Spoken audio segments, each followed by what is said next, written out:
این روایت رو اتفاقا در همین شرح نهج البلاغه ابن ابی‌الحدید هم نقل کرده.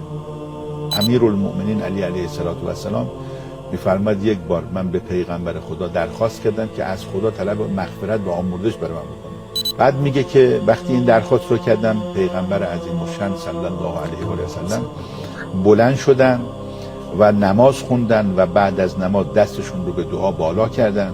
منم استمعت و داشتم گوش میدادم ببینم پیغمبر برای من چه دعایی میکنن. دیدم که فاذا هو قائل اللهم به حق علی عندک اغفر لعلی. خدایا تو رو قسم میدم به حق علی ابن ابی طالب آمرزش رو شامل حال علی علیه السلام بکن.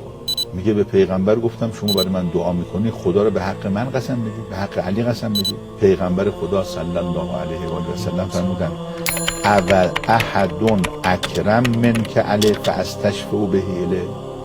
یعنی دیدم کسی عزیزتر، محبوبتر، گرامیتر در نزد خدا از تو پیش خدا نیست که به او خدا را قسم بدم دعام مستجاب بشه. خدا را به حق تو قسم دادم تا دعام مستجاب بشه.